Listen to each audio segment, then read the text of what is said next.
Okay प्यारे मित्रों, कैसे हो आप सब। आशा करता हूँ आप सभी बहुत अच्छे होंगे। और आज की क्लास में हम डिस्कस करेंगे विश्व बैंक को। और जो हमारी सीरीज चल रही थी जिसमें हम डिस्कस कर रहे थे वर्ड मीनिंग को और उनके एंटोनिम्स और सिनोनिम्स को, वो सीरीज भी कंटिन्यू रहेगी। और साथ के साथ हम जीएस की नई सीरीज स्टार्ट कर रहे हैं जिसमें अब हम वर्ल्ड बैंक को डिस्कस करेंगे आज। और ऐसे करके नेशनल और इंटरनेशनल पे जितनी भी ऑर्गेनाइजेशन हैं तो उन सभी को एक एक करके डिस्कस करने वाले हैं, जो आपके एसएससी या फिर कोई भी गवर्नमेंट एग्ज़ाम होता है जिससे रिलेटेड क्वेश्चन पूछे जाते हैं। ओके, तो चलिए, तो सबसे पहले जान लेते हैं कि विश्व बैंक क्या है और कैसे कार्य करता है। तो जो विश्व बैंक है, ये जो विश्व बैंक है ये ऋण प्रदान करता है, अनुदान देता है, तकनीकी सहायता देता है और नीति संबंधी सलाह देता है। किनको? विश्व बैंक विश्व की सबसे बड़ी अंतर्राष्ट्रीय वित्तीय संस्थाओं में से एक है जो विकासशील देशों को सहायता प्रदान करता है। किस तरह की सहायता प्रदान करता है? उनको लोन देता है ताकि वो अपने देश का डेवलपमेंट कर पाएँ। लेट सपोज मान लो आपके पास बहुत नॉलेज है, आप अच्छा कर सकते हो, आपके अंदर टैलेंट है, लेकिन आपके पास अगर पैसा नहीं होगा तो आप कुछ भी नहीं कर पाओगे। तो हम लोगों के पास एक ऑप्शन होता है कि हम बैंक जाएं, वहाँ से लोन लें और डेवलपमेंट करें, अपना भी, बाद में उस पैसे को बैंक को वापस करें। अब जैसे कोई कंट्री होता है तो कंट्री को भी अब उसका डेवलपमेंट करने के लिए पैसे की ज़रूरत होती है। तो ये बैंक, वर्ल्ड बैंक जो है, उस कंट्री को पैसा प्रोवाइड करता है लोन के रूप में। उसके साथ साथ ग्रांट भी देता है, अनुदान भी देता है और टेक्निकल सपोर्ट भी प्रदान करता है ताकि वो देश सही तरीके से विकास कर पाए। और पॉलिसीज़ में सलाह देता है कि आप किस तरह की पॉलिसी बनाओ ताकि जो है आपके कंट्री का सही तरीके से डेवलपमेंट हो पाए। जिससे क्या होगा, जब आपको इन चीज़ों की सहायता मिलेगी तो सतत आर्थिक विकास होगा और गरीबी कम करने में आपको मदद मिलेगी ताकि नागरिकों के जीवन स्तर में सुधार आ सके। चलिए, अब हम ये जानते हैं कि विश्व बैंक का निर्माण कब और कैसे हुआ। ये तो होगी बात, विश्व बैंक है क्या, क्या काम करता है, ठीक है, एक बेसिक जानकारी। तो विश्व बैंक का निर्माण कब और कैसे हुआ? एक ऐतिहासिक आवश्यकता पड़ी। कब? द्वितीय विश्व युद्ध के बाद। और उसके बाद क्या था कि जब द्वितीय विश्व युद्ध हुआ तो जब जितने भी कंट्री वर्ल्ड वार टू में इन्वॉल्व थे, सेकेंड वर्ल्ड वार में जितने भी कंट्री इन्वॉल्व थे उन सारे कंट्री में बहुत ज़्यादा नुकसान हुआ। अब आपको पता है कि जब वार होता है तो वहाँ पर कोई डेवलपमेंट थोड़ी होता है, नुकसान ही होता है। तो उन सभी को अपना डेवलपमेंट करना था दूसरी विश्व युद्ध के पुनर्निर्माण तक। तो उन सभी देशों को अपना फिर से डेवलपमेंट करना था, रीडेवलपमेंट करना था और अपने आप को स्टेबल करके खड़ा करना था ताकि वो अपने देश के नागरिकों का जीवन अच्छा कर सकें। तो द्वितीय विश्व युद्ध के बाद अनेक देशों की अर्थव्यवस्था पूरी तरह से प्रभावित, पुनर्निर्माण की आवश्यकता। क्या हुआ कि द्वितीय विश्व युद्ध के बाद अनेक देशों की जो अर्थव्यवस्था थी पूरी तरह से ख़त्म हो चुकी थी, ठीक है। अब उनको आवश्यकता थी पैसे की ताकि वो फिर से अपने कंट्री को खड़ा कर सकें। तो जुलाई 1944 में ब्रिटेन वुड्स सम्मेलन में न्यू हैम्पशायर हैम्पशायर से अमेरिका में 44 देशों ने भाग लिया। 1944 में 44 देशों ने भाग लिया अमेरिका में। और फिर एक स्थापना की गई, एक बैंक की स्थापना की गई जिसका नाम था IBRD, ठीक है। और इसी का नाम बदलकर आगे चल के वर्ल्ड बैंक नाम कर दिया गया। 27 सितंबर 1945 को विश्व बैंक ने आधिकारिक रूप से अपना कार्य प्रारंभ किया। 27 सितंबर 1945 को विश्व बैंक ने अपना जो कार्य प्रारंभ किया, ठीक है। और इसको जो है पहला लोन देना आरंभ किया। अब बात करते हैं संस्थागत रूप से विश्व बैंक के क्या क्या उद्देश्य हैं। तो सबसे पहले तो ये समझ लीजिए कि विश्व बैंक जो है उसकी स्थापना 1944 में हुई। मुख्यालय इसका जो है वाशिंगटन DC में है, अमेरिका में, ठीक है। ये पूछा जाता है क्वेश्चन में कि विश्व बैंक का मुख्यालय कहाँ है, तो वाशिंगटन DC में, अमेरिका में है, ठीक है। और इसमें जो है कुल 180 प्लस देश, ठीक है, 180 से ज़्यादा देश इसके मेंबर हैं, ठीक है। और इसका जो लीडरशिप है वो विश्व बैंक का एक अध्यक्ष होता है, उसके पास इसकी लीडरशिप होती है। अब इसमें विश्व बैंक का उद्देश्य क्या है कि क्या क्या हो सके एक कंट्री में, तो उनका उद्देश्य है कि गरीबी मुक्त हो सके, ठीक है, विश्व के लिए कार्य करना। तो इनका उद्देश्य है कि गरीबी से मुक्त पूरा संसार हो, मतलब पूरे संसार में गरीबी ना रहे, हर कंट्री के पास इतना पैसा होता है कि वो अपना डेवलपमेंट कर पाए, ठीक है। तो पहला उद्देश्य है इनका गरीबी को कम करना, रोजगार के अवसर को बढ़ाना। अब देखो, जब धन होगा तभी आप कुछ कर सकते हो, रोजगार बढ़ा सकते हो और कंपनी बना सकते हो ताकि लोगों को रोजगार मिल सके, काम कर सकें। सतत विकास को बढ़ावा देना, सस्टेनेबल डेवलपमेंट को बढ़ावा देना। सतत विकास मतलब एक ऐसा विकास जहाँ पर आपने एक बार अगर निर्माण कर दिया तो वो ऐसा निर्माण हो कि उसको मतलब बिगाड़ना ना पड़े, ठीक है। अभी क्या होता है कि जैसे मान लो आपने रोड बनाई, ठीक है, और रोड बनाई, थोड़े दिन बाद पता चला कि अब इसमें पाइप डाला जा रहा है, पानी पानी का पाइप डाला ही नहीं है। तो ये सस्टेनेबल डेवलपमेंट थोड़ी है, आपने सड़क को तोड़ना पड़ेगा। तो अगर आपने सड़क को वापस से तोड़ दिया तो फिर डेवलपमेंट किस बात का आप फिर बनाओगे आप। सतत विकास का मतलब है कि एक ऐसा विकास करो जो स्थायी हो, ठीक है। कृषि के क्षेत्र में विकास हो सके ताकि लोग जो है अन्न अन्न का उत्पादन बढ़ सके, ठीक है। और इसके बाद है आधारभूत संरचना, ठीक है, ऐसी संरचनाओं का निर्माण किया जा सके जो स्थायी हों, ठीक है, जैसे पुल हो गया, सड़कें हो गया, और इन सब चीज़ों का निर्माण किया जा सके। स्वास्थ्य सेवाओं को मजबूत करना, जब किसी भी राष्ट्र में जो वहाँ के नागरिक हैं वो स्वस्थ होंगे या फिर उनको अच्छी स्वास्थ्य सेवाएं मिलेंगी, तभी तो वहाँ का विकास सही तरीके से हो पाएगा, सस्टेनेबल डेवलपमेंट अच्छे से हो पाएगा। लोग स्वस्थ होंगे तो नई तरीके से सोच पाएंगे और नई नई चीज़ों का आविष्कार कर पाएंगे। शिक्षा में सुधार हो सके, तो इसलिए जो है वर्ल्ड बैंक आपको धन प्रोवाइड करता है उस कंट्री को ताकि वो ये सारी चीज़ें कर पाए। चलिए, अब विश्व बैंक के अंदर 5 संस्थाएं आती हैं, ठीक है। तो इसमें देखेंगे कौन कौन सी 5 संस्थाएं हैं। तो विश्व वैश्विक समूह जो है, विश्व बैंक समूह, ठीक है, इसमें 5 संस्थाओं का नेटवर्क है। तो इसमें कौन कौन सी संस्थाएं आती हैं? आर्थिक और सामाजिक विकास के लिए कार्य करने वाली 5 संस्थाओं का संगठन, संगठनात्मक संरचना। पहला है आईबीआरडी, आईबीआरडी अंतर्राष्ट्रीय पुनर्निर्माण एवं विश्व बैंक, ठीक है। International redevelopment world bank. तो इसमें क्या है कि मध्यम आय, ऋण सक्षम, निम्न आय वाले देश, ये इनको जो ये ऐसे लोगों को लोन देते हैं जो जिनकी आय बहुत कम होती है, ठीक है, पर लोन लेने के लिए एलिजिबल होते हैं, और उनको जो है ये लोग जो है लोन देते हैं, आईबीआरडी, ठीक है। इसके ऋण और तकनीकी सहायता 2 चीज़ें प्रदान करते हैं। इसके बाद है आईडीए, आईडीए का मतलब है इंटरनेशनल डेवलपमेंट अथॉरिटी, ठीक है, राष्ट्रीय विकास संघ। विश्व के सबसे गरीब देश जो बिल्कुल गरीब हैं उनको लोन प्रोवाइड करते हैं ये, ठीक है। ये कम ब्याज या ब्याज मुक्त लोन ऋण प्रदान करते हैं, मतलब ऐसा लोन देते हैं जिसमें आपको इंटरेस्ट नहीं देना है, ठीक है, या फिर बहुत कम इंटरेस्ट लेते हैं ताकि वो जो है विकास कर सकें। इसके बाद है IFC, international forest council, international finance council, ठीक है। तो इसमें ये निजी क्षेत्र को लोन देते हैं, प्राइवेट सेक्टर को ये लोन प्रोवाइड करते हैं, जिससे क्या हो, जब प्राइवेट कंपनियों को लोन मिल जाएगा आसानी से तो फिर वो जो है बड़ी बड़ी इंडस्ट्री बना पाएंगे और ज़्यादातर लोगों को रोजगार दे पाएंगे, वहाँ उस क्षेत्र का विकास कर पाएंगे। तो इस तरीके से तो निवेश और उद्यमशीलता को बढ़ावा मिलता है, ठीक है। तो ये आईएफसी काम करता है। इसके बाद है एमआईजीए, बहुउद्देशीय निवेश गारंटी एजेंसी, ठीक है, ये मल्टीपर्पज लोन प्रोवाइड करता है, ठीक है। इसमें ज़्यादातर सब जो है विदेशी फॉरेन इन्वेस्टर होते हैं, उनका पैसा होता है, उसको लगाते हैं। तो इससे क्या होता है कि इन्वेस्टमेंट को बढ़ावा मिलता है, राजनीतिक जोखिमों से सुरक्षा मिलती है। कि जैसे मान लो क्या हुआ कि एक बार इन्वेस्टमेंट कर दिया किसी कंट्री में, मान लो पैसा लगा दिया किसी इन्वेस्टर ने कि आगे चलकर भाई हमको इतना प्रॉफिट मिल जाएगा, या ये देश, जैसे मान लो कि हमने किसी कंट्री में एक रेलवे लाइन बना दी।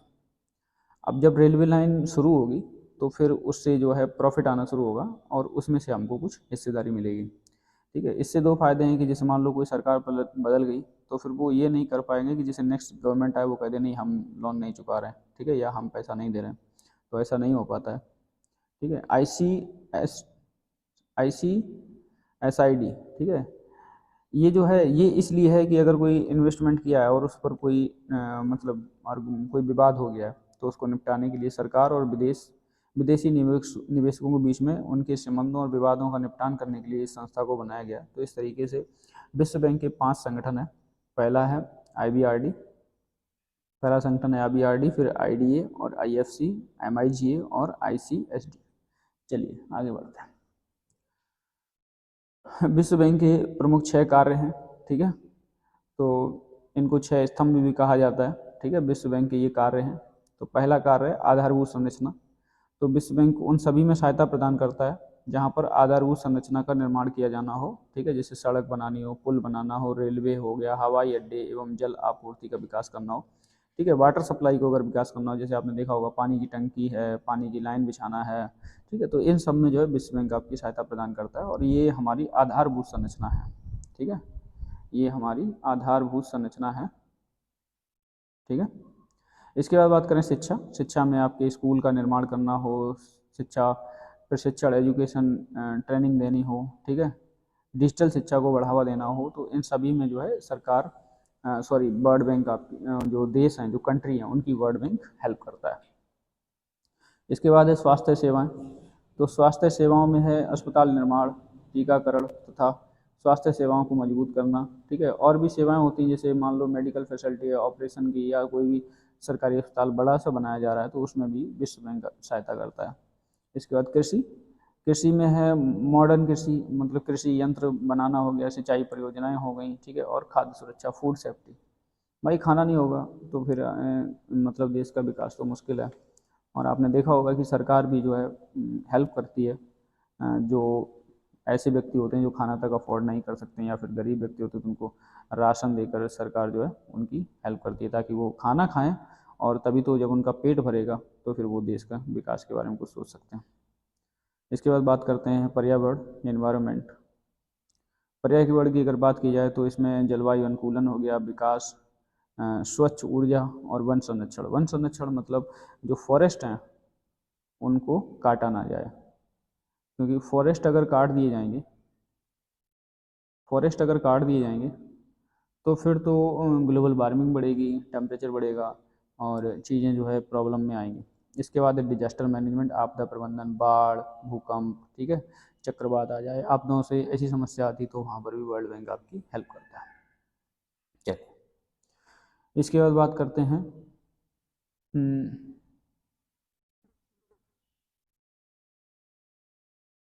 विश्व बैंक को धन कहाँ से मिलता है, ठीक है।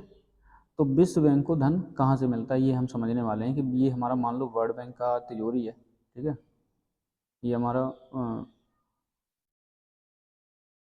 वर्ल्ड बैंक का तिजोरी है और इसमें पैसा कहाँ से आएगा, ठीक है। तो सदस्य जो इसके कंट्री होते हैं, जो मेंबर कंट्री होते हैं, वो अपना कुछ हिस्सा यहाँ पर दान करते हैं, ठीक है। अंतर्राष्ट्रीय वित्तीय बाजारों से धन जुटाया जाता है, ठीक है। जो जैसे आपके इन्वेस्टमेंट साइट होती हैं, वहाँ से इंटरनेशनल, जहाँ पर आप इन्वेस्टमेंट मार्केट होते हैं, वहाँ पे पैसा लोग लगाते हैं, ताकि मतलब हमारा पैसा जब किसी वहाँ पर यूज हो तो हमें इंटरेस्ट मिल सके। कई ऐसी जगह पर लगाया जाए जहाँ से विकास हो सके, कोई इंडस्ट्री बनाई जा सके, और उससे जो है फिर जो पैसा आए, जो अर्निंग आए, उसमें से हमें कुछ हिस्सा मिल सके, ठीक है, कुछ लाभ मिले। तो दिए गए ऋणों की वापसी, और कुछ पैसा जो बैंक पहले से दे रखा होता है वो वापस आता है, तो वो भी पैसा यहीं पर इकट्ठा होता है। और कुछ इन्वेस्टमेंट करती है बैंक दूसरे इंडस्ट्री में, तो जहाँ से वो इन्वेस्टमेंट से जो इनकम आती है,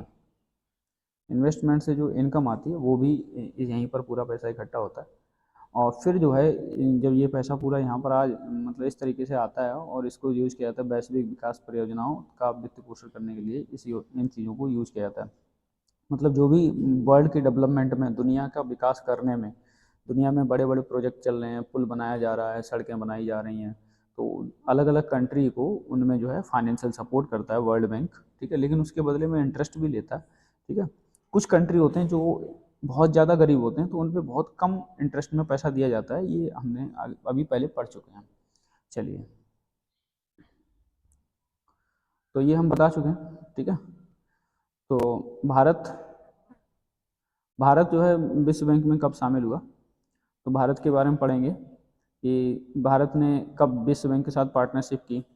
तो पहला है विश्व बैंक का संस्थापक सदस्य बना है भारत 1945 में, ठीक है। इसके साथ मजबूती से जुड़ा हुआ। ठीक है। 1945 में ही लगभग विश्व बैंक ने पूरे तरीके से कार्य करना शुरू किया था, तो 45 में ही भारत जो है उसका हिस्सा बन गया था। ठीक है। वैसे इसकी स्थापना 1944 में हुई थी। तो ग्रामीण विकास, स्वच्छ पेयजल, राष्ट्रीय राजमार्ग, मेट्रो रेल परियोजनाएं, बहुत सारी मेट्रो रेल परियोजनाएं चलती हैं। ठीक है। दिल्ली मेट्रो है, आगरा मेट्रो है, लखनऊ मेट्रो है, कानपुर मेट्रो है। विद्यालय शिक्षा, नवीकरण ऊर्जा। नवीकरण ऊर्जा क्या होता है कि जैसे हम ऐसी एनर्जी बना रहे हैं जिससे जो है कार्बन एमिशन या फिर जो लॉस है वो बहुत कम हो रहा है। ठीक है। हमारे जो ग्लोबल इम्पैक्ट हैं, जो अर्थ पर जो मतलब ग्लोबल वार्मिंग है वो बहुत कम हो रही है। ठीक है। या फिर जीरो हो रही है। जैसे आप मान लो सोलर एनर्जी बना रहे हो, तो सोलर से अगर आप इलेक्ट्रिसिटी प्रोड्यूस कर रहे हो तो उसमें फिर जो है कुछ भी ऐसा लॉस नहीं होता है। ठीक है। आपने एक बार सोलर प्लेट लगा दिया, अब आपको धुआं थोड़ी निकल रहा है, वहाँ से कोयला थोड़ी जला रहे हो आप, जो हीट जनरेट होगी और धुआं निकलेगा नहीं, बस इलेक्ट्रिसिटी बन रही है और आप यूज कर रहे हो। तो ये नवीकरणीय ऊर्जा होती है। हाइड्रोजन एनर्जी हो गई। ठीक है। इसके साथ आपने डैम बना दिया। अब डैम एक बार बना दिया, बात खत्म हो गई। ठीक है। अब उससे एनर्जी बनती रहेगी। स्वास्थ्य सेवाएं, हेल्थ में हॉस्पिटल हो गया और भी फैसिलिटी होती हैं, वैक्सीन वगैरह है, टीकाकरण है, तो इन सभी में जो है विश्व बैंक सहायता करता है। इसके बाद आपके डैम हो गए। यहाँ पर ये देखो डैम बना हुआ है, ये मेरी फोटो की वजह से यहाँ पे नहीं दिख रहा है। ठीक है। तो ये यहाँ पर डैम भी बना हुआ है। तो डैम में भी सरकार जो है ये परियोजनाएं बोला जाता है इनको, जल परियोजना, जल विद्युत परियोजना। ठीक है। तो उसमें भी सहायता करती है। चलिए, तो स्थानीय प्रभाव, भारत में प्रमुख स्थानीय परियोजनाएं, समर्थित परियोजनाएं कौन कौन सी हैं? तो पहला है स्वच्छ भारत मिशन, एक स्कीम चल रही है जो भी वर्ल्ड बैंक के सपोर्ट से चल रही है, स्वच्छ भारत मिशन। ठीक है। जल जीवन मिशन, जल जीवन मिशन में क्या है कि हमें हर घर, ठीक है, याद रखिएगा, हर घर जल। ठीक है। हर घर जल, हमें सभी घर में जल पहुंचाना है। अब ये देखो, जैसे मान लो आप उत्तर प्रदेश के केंद्र सेंट्रल रीजन में रहते हो। उत्तर प्रदेश में अगर आप रहते हो तो आपको इस स्कीम का कोई बहुत ज़्यादा ये नहीं लगता होगा कि चलो हमारे यहाँ तो नल लगा हुआ है तो हमें क्या दिक्कत है जल की। लेकिन आप देखो जाके राजस्थान में, ठीक है, राजस्थान में क्या है, राजस्थान में लोगों का पूरा पूरा दिन या फिर एक व्यक्ति पूरे दिन पानी लाने पे रहता है, क्योंकि पानी इतनी दूर है, वहाँ से लाना बहुत मुश्किल काम है। ठीक है। और वो पूरे दिन में कुछ नहीं कर पाता। एक बार बताओ, अगर सिर्फ पानी लाने के लिए इतना संघर्ष करना पड़ता है, अगर उसको ख़त्म हो जाए तो वो व्यक्ति आगे सोच पाएगा, हो सकता है स्कूल जा पाए। बच्चे छोटे छोटे मतलब पानी लाते हैं पूरे दिन, उनको पानी लाना पड़ता है। ठीक है। और बहुत कम कम पानी में उनकी वो है गुजर होती है। तो अगर उनको पानी उनके घर तक मिल जाए तो उनके लिए वो एक वरदान की तरह होगा। तो इसलिए ये जल जीवन मिशन बहुत यूजफुल है उस उन रीजन के लिए जहाँ पर पानी इजीली अवेलेबल नहीं है। ठीक है। सौर ऊर्जा नवीकरण परियोजनाएं, ठीक है, हम ऐसी एनर्जी की ओर जा रहे हैं जिससे जो है हमारा लॉस कम हो। ठीक है। सोलर एनर्जी बनाने की कोशिश कर रहे हैं, विंड एनर्जी। ठीक है। बड़े बड़े सोलर प्लांट लगा रहे हैं। इसके साथ साथ एक सरकारी स्कीम भी चल रही है, पीएम सूर्यघर योजना। ठीक है। तो सड़क सुरक्षा और शहरी विकास, हमें सड़क सुरक्षा पर भी ध्यान देना है। ठीक है। रोड सेफ्टी, ताकि जो है एक्सीडेंट कम हो। तो आपने देखा होगा रोड पे डिवाइडर लगाए जा रहे हैं, ये सब बनाया जाता है, ये रोड सेफ्टी की वजह से बनाया जाता है। ठीक है। शहरी विकास, रूरल अर्बन डेवलपमेंट भी हमें करना है। अब इसके बाद बात करते हैं कि अगर जो वर्ल्ड बैंक है उसने क्या क्या उपलब्धियां हासिल की हैं और उसके सामने क्या क्या चैलेंजेस हैं। ठीक है। तो विश्व बैंक जो है गरीबी कम करने में सहायता प्रदान करता है, अनेक देशों में शिक्षा और स्वास्थ्य प्रणालियों में सुधार किया है।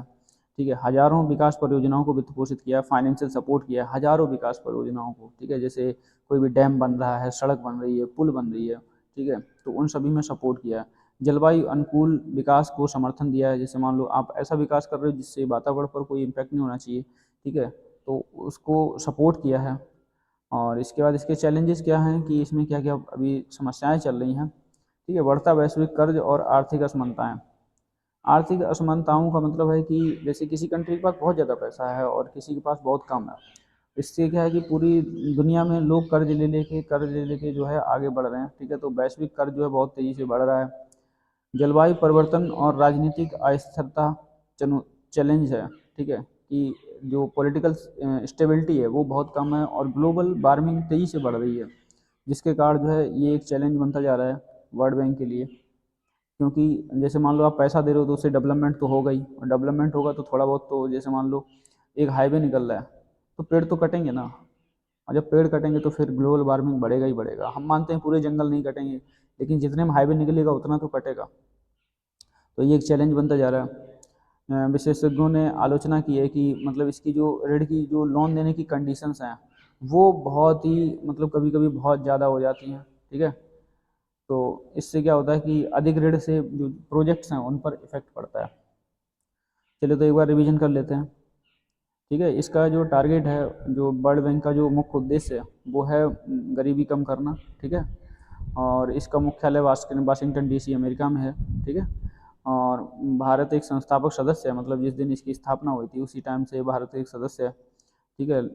स्थापना 1944 में हुई थी और भारत इसका सदस्य 1945 में बन गया था, ठीक है। इसकी 5 संस्थाएं हैं, IBRD, RDA, IDA, IFC, MIGA और ICSD। इसके बारे में हम लोग आगे डिस्कस कर चुके हैं, ठीक है।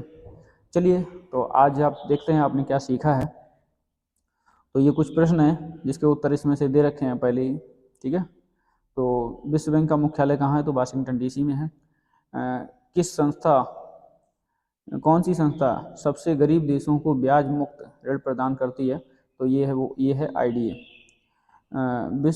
विश्व बैंक की कौन सी संस्था निजी व्यवसायों को सहायता प्रदान करती है, तो निजी व्यवसायों को सहायता प्रदान करती है IFC, ठीक है।